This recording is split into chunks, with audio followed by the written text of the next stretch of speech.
Welcome back to another episode of the Rise Over Run podcast. I am Doug Barnett. I'm here with my great buddy and co-founder Brant Choate. What's up? And we're just here talking about, the latest spicy takes that are on our minds that I seem to be getting in trouble for. So today we're going to talk a little bit about Utah, where we're building our startup. But we want to kick this off talking through a tweet that was way spicier than anything I've got. But a founder in the Bay Area, he's a French guy who is now a French American, just became an American citizen in the last year or so, named Flo Crivello, tweeted this a couple days ago. If you are in tech and not in the Bay Area, you lack either judgment or ambition. That's a pretty definitive statement. It is. He goes through and, of course, has massive engagement on the post. And he's like, this struck a nerve. I received a lot of pushback. And I'm going to answer most of the common questions below. So common question number one, life doesn't have to be about work. Yes, this is what is called a lack of ambition. How would we respond to that? Life doesn't have to be about work. I feel like all these arguments are like binary because they sort of have to be on Twitter. There's only so much space to make an argument or whatever. But like, even if when you talk to somebody, I know some of these people that are on Twitter all the time, there's like, it's a spectrum. Like, what are we talking about? It's either like you do no work or you work 100 hours a week. No, you find somewhere in the middle. Yep. Even Flow. It's probably helpful to give some background about where you've lived.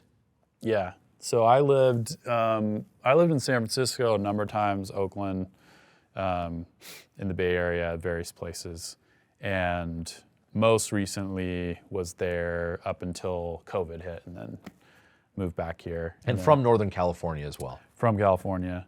And then I've lived off and on in Utah since 2003, kind of basically bouncing between here and NSF. Yep. Yeah. So you've got a pretty good feel for both locations. The reason why this is interesting is we have chosen to build our startup in Utah, Yep. which is a non-traditional decision, and according to Flo, quite a dumb one. Well, either we lack ambition or judgment, probably both. So, he goes through and starts say, well, what about these counterexamples? And he says, well, it's not a 0% chance that you're not going to do well, but you bend the odds in your favor, and 5 of the $7 trillion companies in the world are in the Bay. Yeah. And by the way, I was in the Bay this week, and it's like you drive by Intel and you drive by ServiceNow, and you drive by any number of companies, and it's actually staggering. Yeah. The number of massive companies that are based in the Bay Area. Yeah. It's shocking. Yeah. What about the needles and the homeless and the poop? I mean, everyone loves that stuff. I don't know. Can you avoid it? I would say not realistically. If you're going to be in the city. No, and he's like, oh, well, avoid Soma, right? Was one of his things. Yeah, he says avoid Soma, the Tenderloin. Pull up a map of where all of the startups are in San Francisco. Yeah. Actually, where is the YC headquarters? I think it would be considered North Beach. North Beach, okay. Yeah.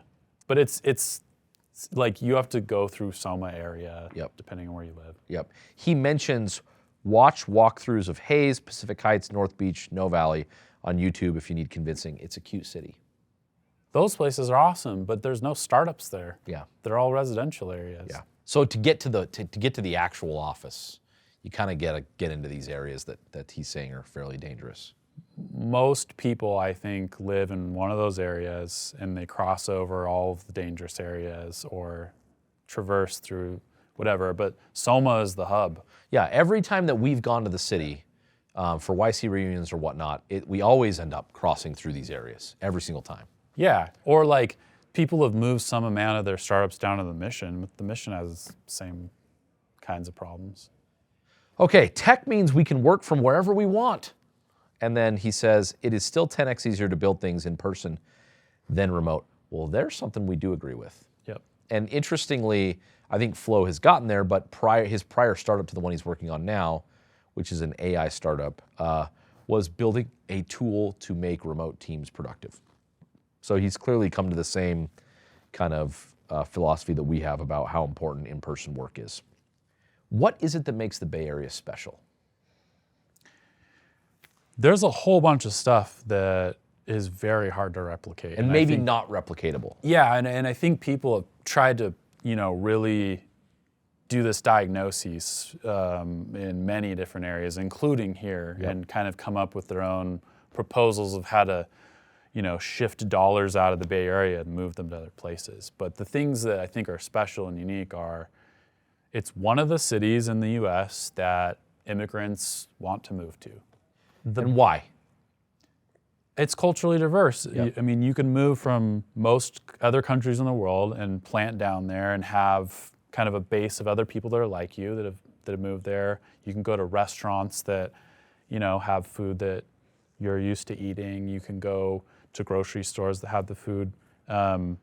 It's just, it doesn't feel quite so different from home. And by the way, is geographically very beautiful. Yeah.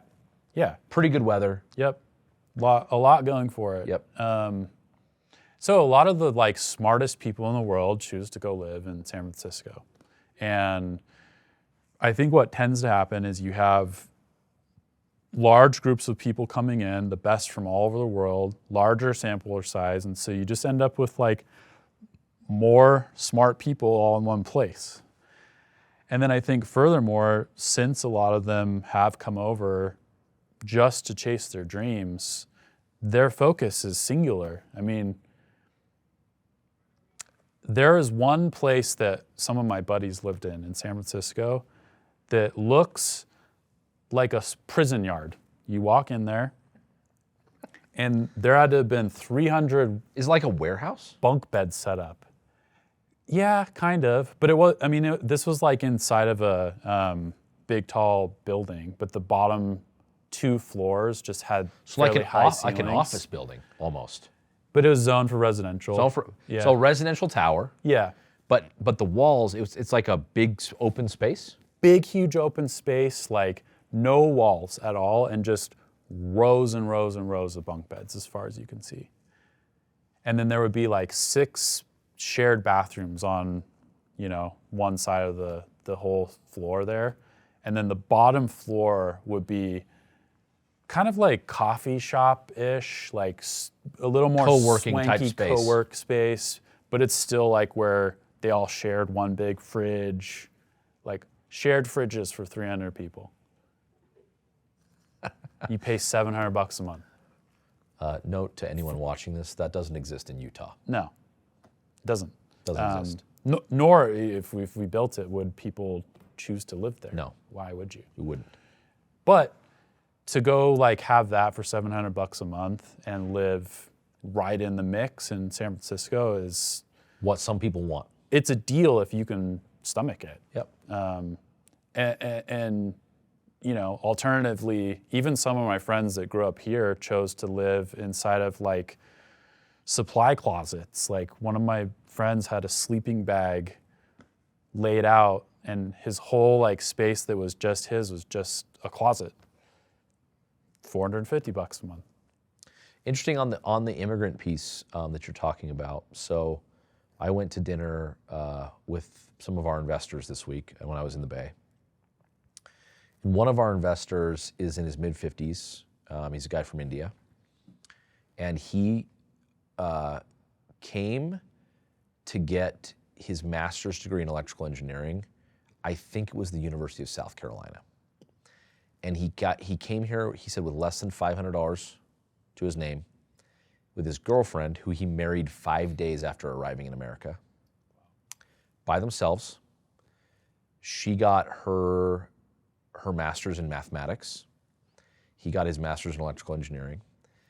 And at the end of their studies, guess where they moved? SF? Moved to SF. And this guy started 2 companies in the 90s. And he talks about it. He's like, look, the information superhighway is now built. He's like, a lot of the stuff that we were building when I was building is like an afterthought. Yeah. He's like, but that structure didn't, and he sold 2 companies for billions of dollars before the year 2001.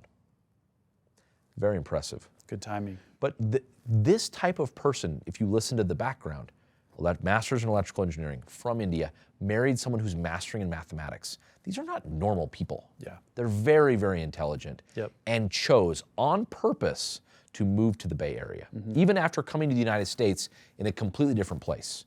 So all of that tracks. And by the way, still live there 30 years later. Yep. And so I think all of that is true. It's totally unique. Like as an example as well, like this person is a billionaire. You would never know. You would never know. And there are so many people like that in the Bay Area now. There's one major cultural difference too that I think is fairly unique to San Francisco, just from what I've seen. And Paul Graham outlined this in an essay he wrote. And it's basically that the thing that people value the most in the Bay Area is influence. They want to have a company that is influential to the rest of the world, to the internet being built. That's worth bragging about. Yep. The clothes don't matter. The cars don't matter. The house. The house rarely ever matters. The plane. You just won't see any of that stuff. Yep. But if you can sit at a table, you know, and I was the first money into this startup. Yep. That is the bragging rights. Yep. All day long. And so that's kind of how everyone optimizes their lives, and it produces like this flywheel of a lot of great companies coming out of there because people want to be influential. That is a very unique place and very different from Utah, by the way. I think the way wealthy people are treated in Utah is very, very different from that. It's much more of a status game than it is in the Bay. There's one other thing that I think is key to the Bay that is unique, and this probably applies to most cities, but if you take those other things we talked about and then add this, it's so expensive to live there that probably the average age of people having kids goes up by like 10 to 15 years of a place like this. Yep. So people are starting to think about having kids around like 35 on average. It's sort of like, let's get 1 or 2 out before we can't anymore. Whereas here, you know, it's a lot cheaper to live. It's a lot safer to live like next to work and still live in a nice place. Yep. So people tend to have kids earlier. There's cultural reasons as well, but I think that those reasons persist across like a lot of other places as well, where it's just cheaper to live. People have kids earlier. Yep. But like most of my friend groups in San Francisco, none of them had kids. None of us would see kids for months at a time. You just don't. You don't see kids. They're nowhere, and so, anyways, kids take a lot of time, take a lot of energy, take a lot of money. And doing that at the same time as a startup is, you know, a trade-off. It's interesting because if you think about Flo saying lack of ambition, and now if we just start narrowing in on specifically Utah for a minute. Yes, the ambition is very, very different here. So our startup is based in Lehi, Utah, which is in Utah County, which is the #1 youngest county in the United States of America.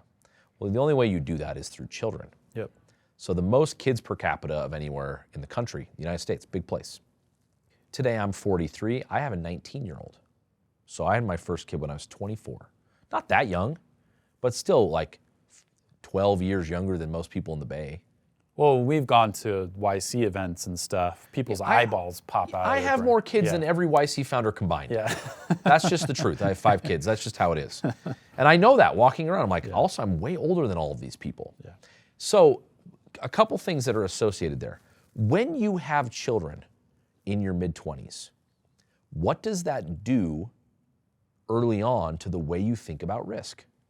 It changes your entire perspective. Like, you have to provide. You're taking care of a child. Does that preclude you from starting a startup? Not necessarily.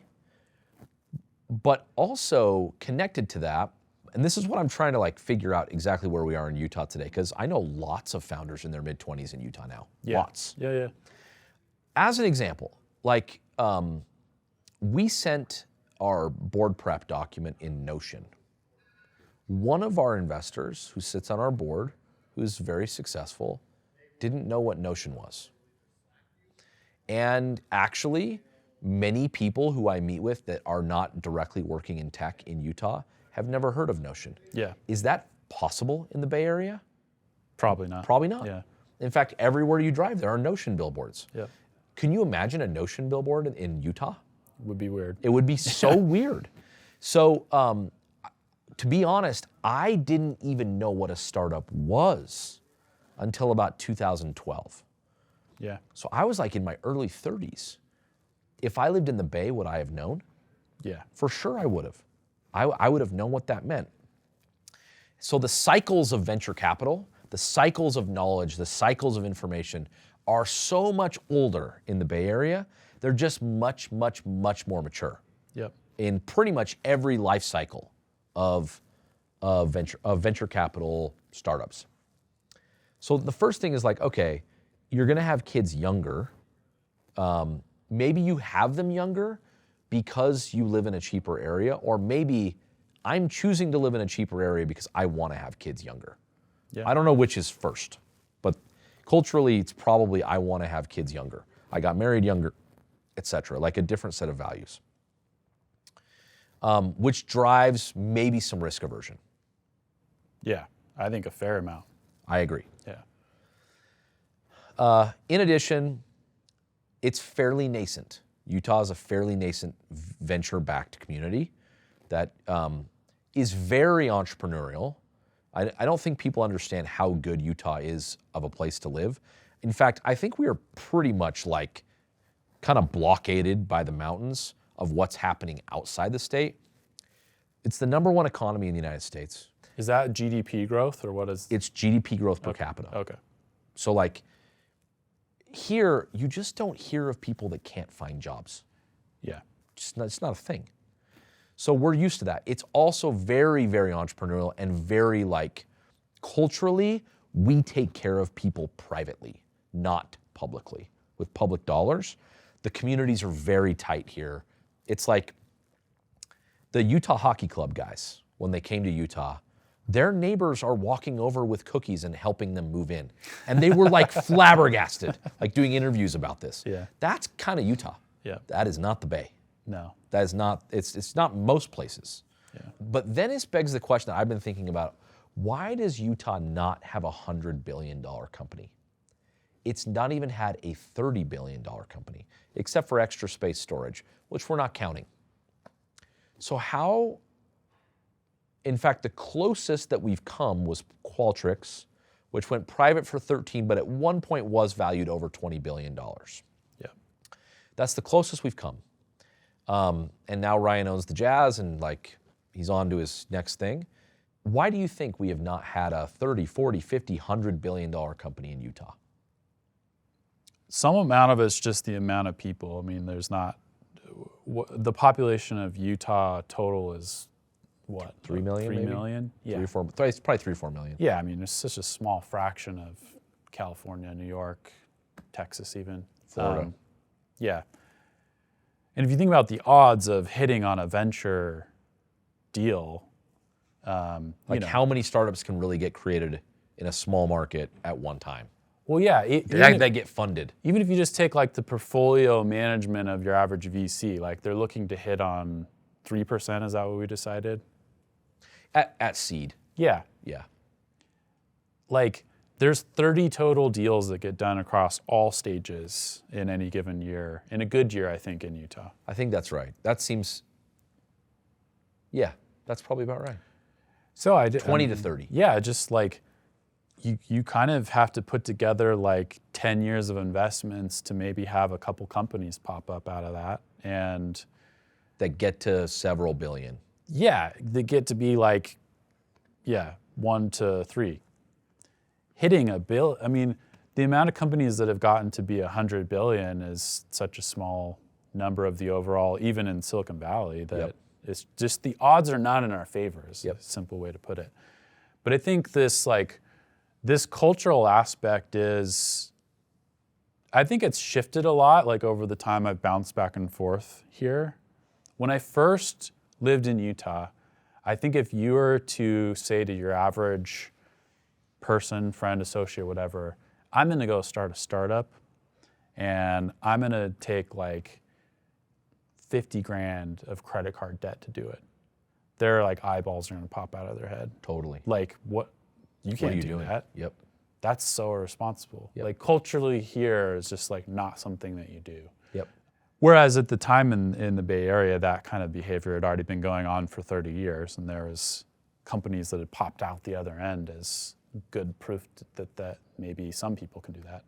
So I think like this like risk aversion has definitely been a challenge. Even up into this day, I have friends who come and say, I want to do what you're doing. I want to start a startup. Cool, what do you want to do? And they even have an idea. How do you think I get the money to like get started? Like, what do you mean? They're like, well, I need some money. I need, to like pay my bills still and stuff. Like, that's not how this works. Yep. Like, very, very few people can go raise money off of just an idea alone and then have it pay their bills, let alone these people tend to live in 3,000 square foot houses. They have a boat and 5 kids. And it's like, sorry, you got to make a trade-off somewhere. If you contrast that with, the 300 bunk beds stuck in a warehouse, people living off of $300 a month. Yep. In the hub where you have 50x the chance of getting an investment because there's that many more VCs there. Yeah, like what Flo's saying has some real statistical validity to it. It really does. Interestingly, I was listening to How I Built This by Guy Raz with about Stripe. The episode came out in 2016. It's old, so this was like 7 years after. With the Collisons? With Collisons. Yeah. And interestingly, just thinking about this like risk aversion cultural thing, in my mid-30s, I was getting a promotion, and I had kind of one of two choices. I called my dad. Hey, Dad, what do you think I should do? My dad told me to go back to school and get my degree. Patrick was at MIT, and John was at Harvard, and they dropped out and moved to the Bay Area. Yep. And their parents didn't freak out. And so, like, there is a lot of cultural, like, reconditioning that has to happen, and people just have to get comfortable. And it's been interesting to watch my dad, even through this journey that I have been making in my 40s, begin to understand the dynamics of how VC works. Yeah. And it's like a new muscle that has to be learned. There are some interesting things happening in Utah, and some things about Utah that are totally unique. From where we are sitting right here, there are 100,000 college students. That's a big number. Yeah.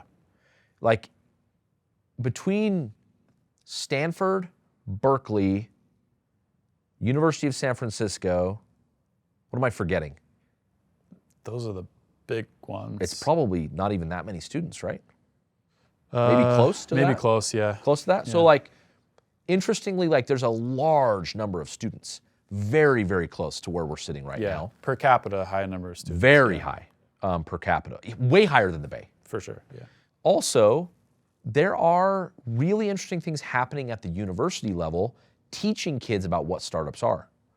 So a friend of ours started Sandbox, and these are kids that get 18 credits for starting a startup in college. Well, that's new. That didn't exist 5 years ago. So, like, getting exposure to earlier and earlier kids earlier on is interesting. In addition to that, I don't think this is disputable. Utah is the sales capital of the United States. The best sales talent in the world lives here, and I believe is downstream of one of our board members. Like, he created all of it. Yep. From the mid-90s, Todd Peterson. And so you actually have a muscle, a channel, a part of the business that is the best in the world. In the same way that the Bay is, like, the best designers, the best engineers, the best product people, the best venture capital, like they have way more pillars, but Utah does have one that they really truly are the best in the world at. Yep. And so there is momentum from taking Utah from like a top 20 market in the country to a top 10 market, maybe into a top 5 market as the state grows. But like replacing the Bay is like, it's not possible. It's like a one of one. Yep. Interestingly, if you think about our startup, it probably would have been impossible to start it in the Bay. Yeah, I mean, look, I think when you're starting a company, you always have a set of best practices laid out in front of you. Like, this is the type of engineer you should hire. These are the first 10 people you should hire. This is how you build software, whatever. And I think for most things, you kind of have to just follow the conventional wisdom. But the whole like essence of creating arbitrage is that you're going to do something different than most other people are doing, including in the context of building a company. Yep. Because if you just do it the same way, like where's your competitive advantage or where's your arbitrage? And so I think when we looked at this, we were like, we could move, maybe, I don't know. We talked about it. Yeah, it would have been painful, but I think it was an option. But our like business network was here primarily. I think in terms of figuring out long-term where we were likely to get our first customers was a huge factor, especially like once we got into the roofing industry. And so there was this whole set of reasons where we were like, we have a unique advantage here that Flo, like if he, we're running the same has almost business, no visibility to. Yeah, why would he? Yeah. And so like, I would probably give the same exact advice if it was just like a 22-year-old coming out of college. You want to have the very highest percentage chance to have success in a tech company. Yeah, go live in the Bay Area. But once you've played the game for 20 years, you kind of get to figure out like where your spots are, and you get to pick your spots a little bit more in a more nuanced fashion than just going with the statistical, best in every single context. So what do you think needs to happen for Utah to have a $100 billion company? What would need to be different?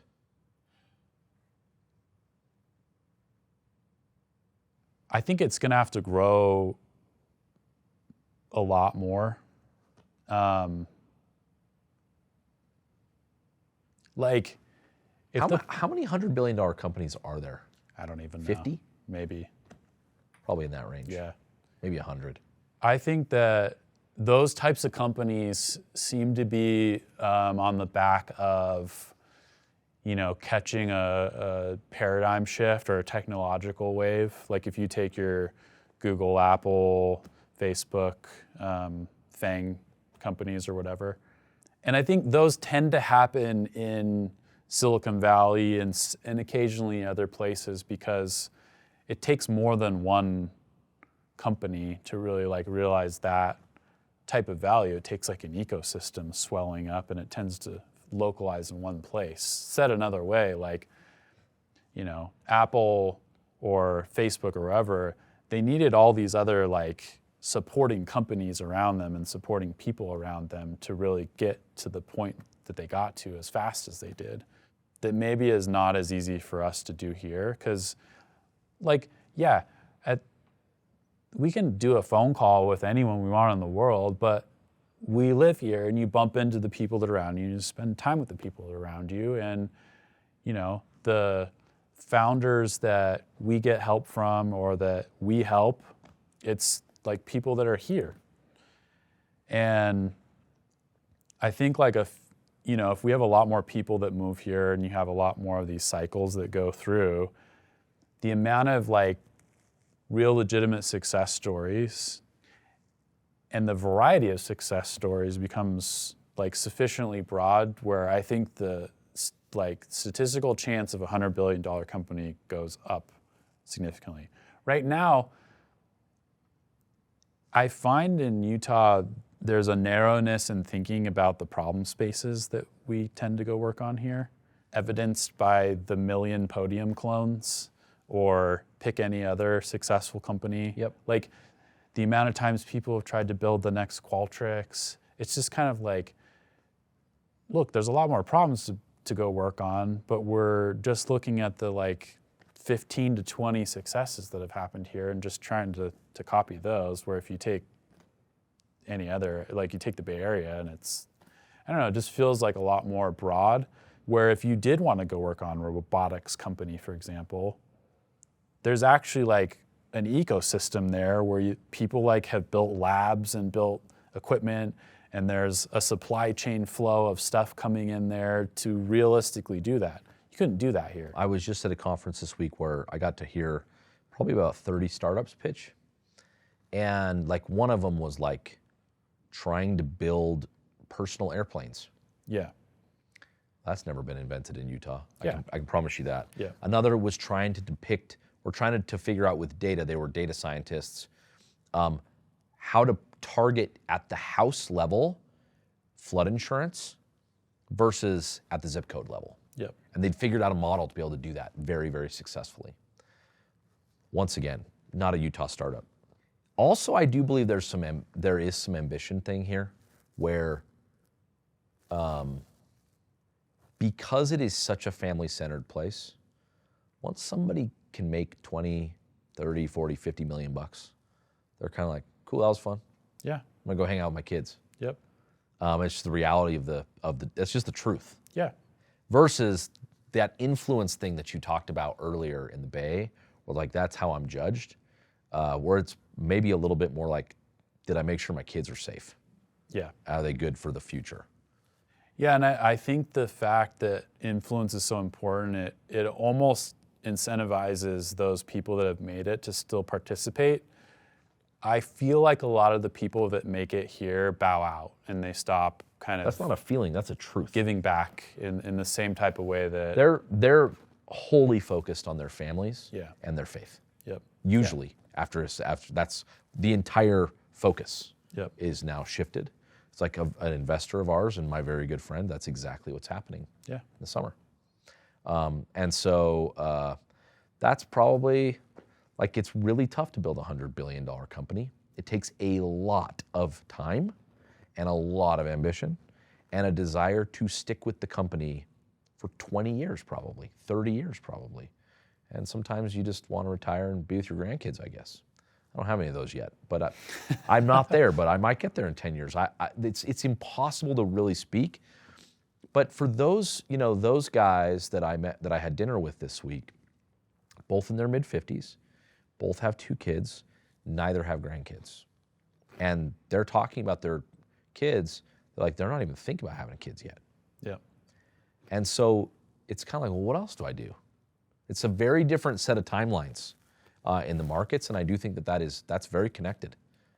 Yeah, and one of the things that I struggled with living out there was this very thing. And I kind of, waded my way through trying to make sense of what I felt like was really going to make me happy in the long term of life. And some of this was informed by living with both sets of my grandparents recently. I think I was like 35 at the time, just kind of spending time with people that are in their early 90s and listening to like what really seemed to have mattered. And what was the tune of their life? Yeah. Yeah. And there's a whole, contrast between all of my grandparents in the sense that, well, I guess the conclusion I ended up with was like, kids seem to be like a pretty important long-term happiness indicator, and it's not really prioritized very well in the Bay Area. I'm really surprised we haven't talked about it till this point. Yeah. That is maybe the key point, is happiness is not the priority metric in the Bay. No. There are a lot of very unhappy people. A surprising amount of people that I knew would go to bed by smoking weed. They would wake up and take Adderall or sometimes even cocaine, and throughout the day would drink to kind of balance it all out, and just do that on repeat, like every day. And yes, they did a lot of times like produce some of the incredible outcomes. Even some of the companies that we admire, but there is a trade-off there. Totally. So I think both of us know that we are making a different set of trade-offs living here. It probably is what Flo would call lack of ambition. It just depends what your ambition is. Yeah. Our ambition is to build a gigantic company. Maybe not $1 trillion company. So maybe that's what Flo's talking about. Yeah, and I mean, we'll see what happens, but yep. it feels like we have figured out the set of arbitrages that are unique to us, that work here, that are still going to lead to good outcomes, a multi-billion-dollar outcome. Yep. Okay, well, interesting discussion. Thanks for spending some time with us on Rise Over Run, and we will see you guys on the flip.